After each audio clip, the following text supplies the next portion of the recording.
Kok belum subscribe? Subscribe dong, tunggu apa lagi?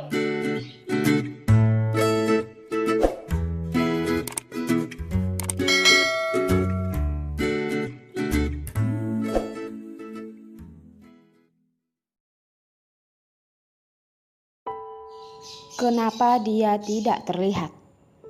Bab 730. Berita mengenai bencana yang mengakibatkan banyak korban menjadi perhatian Orila. Berita tersebut sangat banyak sehingga memenuhi setiap laman berita. Cuaca di bulan September tidak terlalu dingin. Gempa bumi menyebabkan banyak orang yang meninggal dan banyak mayat yang dengan cepat membusuk.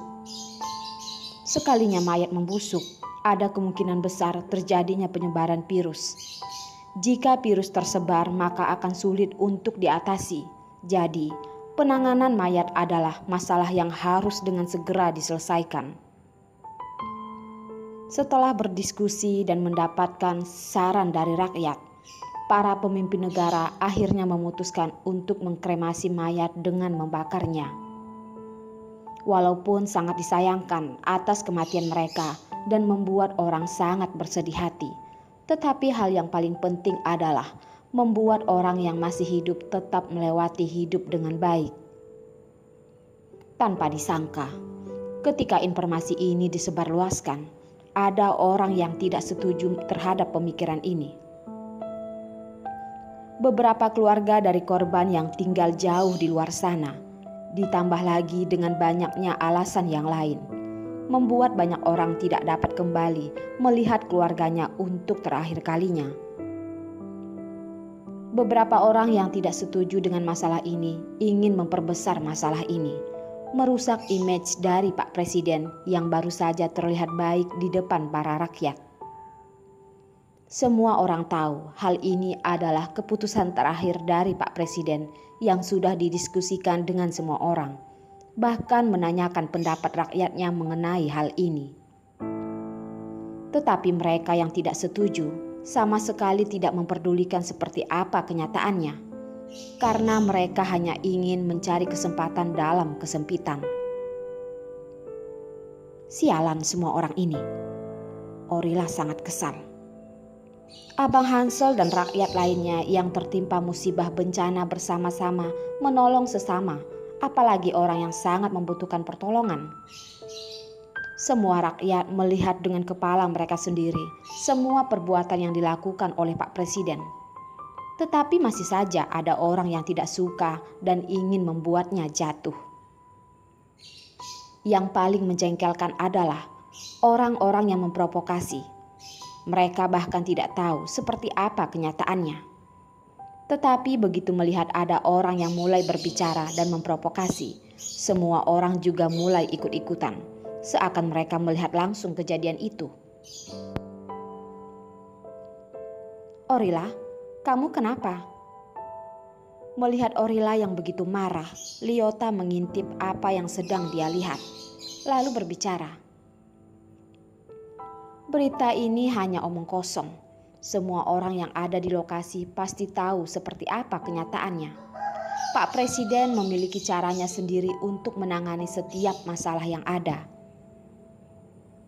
Liota dapat berbicara seperti ini karena ia mengerti Pak Presiden. Pak Presiden dapat berada di posisinya yang sekarang ini. Apakah karena orang lain yang memberikannya? Jelas tidak mungkin.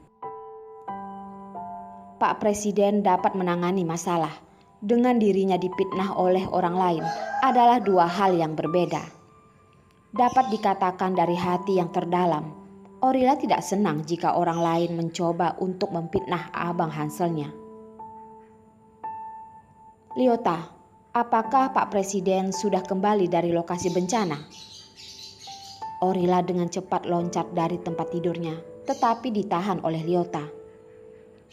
Liota memeluk Orila. Orila, kaki kamu masih luka. Dokter sudah membantu kamu untuk mengobatinya. Untuk sementara, kamu jangan sembarang bergerak. Pak Presiden sudah kembali? Orila masih terus bertanya. Sudah, Tapi kakakku langsung pergi menghadiri rapat di istana. Lyota lalu berpikir, Orila, kamu sebentar dekat dengan Kak Doni, sebentar dekat dengan Pak Presiden. Apakah menurutmu mereka semua adalah Abang Hanselmu? Kamu jangan lupa, Abang Hansel kamu hanya satu orang. Tentu saja aku tahu kalau Abang Hanselku hanya ada satu.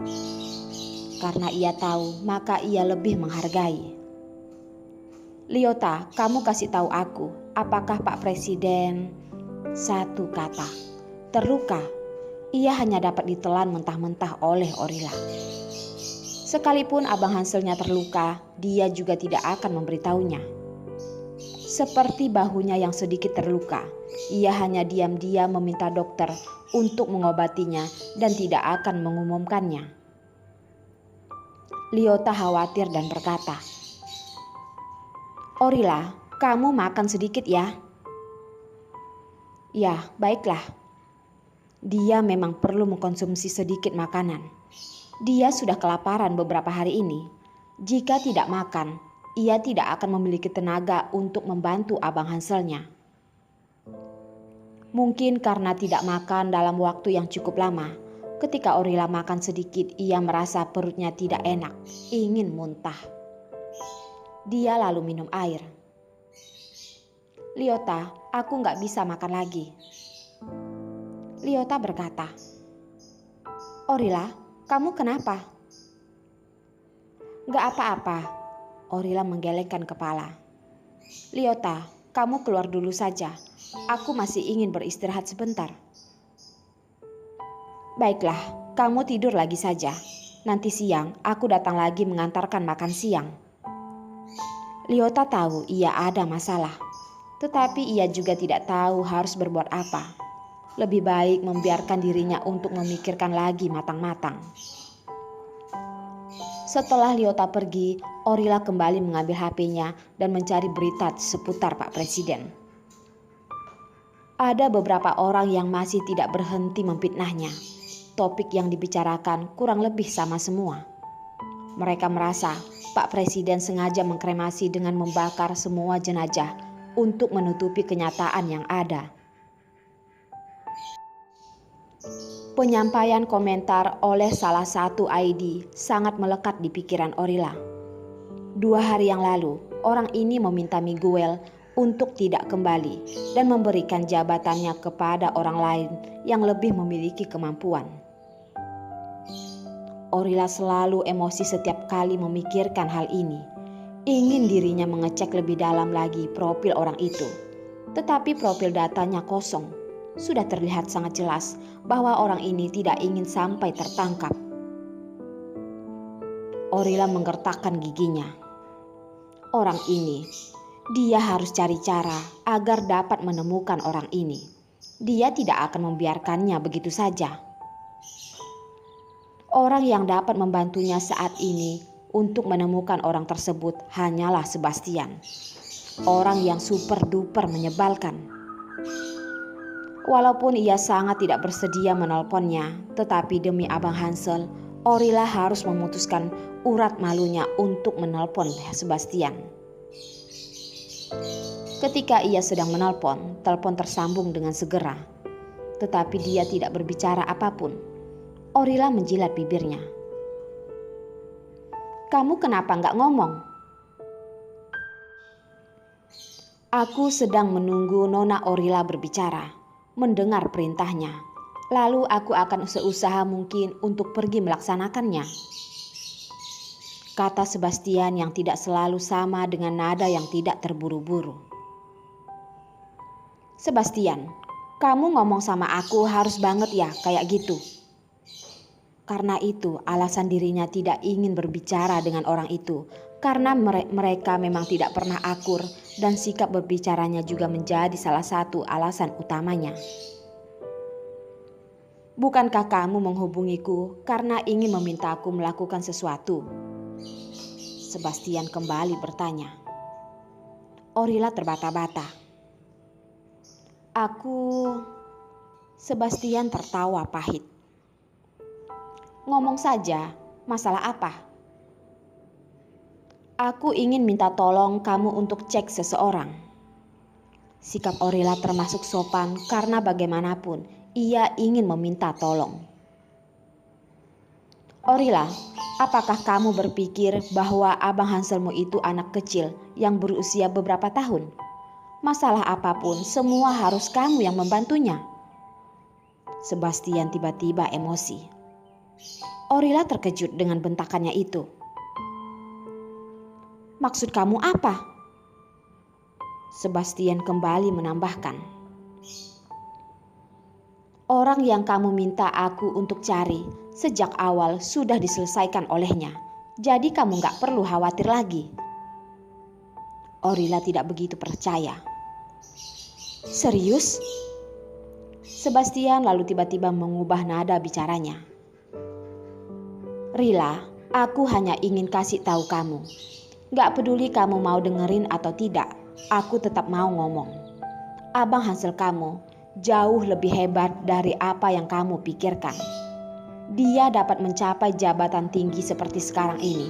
Kamu pikir dia bodoh? Tentu saja aku tahu dia sangat hebat. Tetapi mau dia sehebat apapun, aku tetap ingin membantunya. Aku hanya ingin dia bisa berbagi sedikit beban dengannya. Apakah nggak boleh? Dia tidak pernah berpikir bahwa Abang Hanselnya tidak hebat. Tentu saja boleh. Sebastian menghela napas dalam-dalam, seperti sedang bergumam sendiri. Sebenarnya apa yang lebih dari laki-laki itu, sampai kamu harus berbuat seperti ini demi dia? Sebastian menemaninya selama 14 tahun. Waktu untuk menemaninya bahkan jauh lebih lama daripada Abang Hansel itu. Dia menemaninya, menjaganya, melindunginya. Apapun yang ia minta tolong, dia selalu melaksanakannya dengan baik dan serius. Kenapa?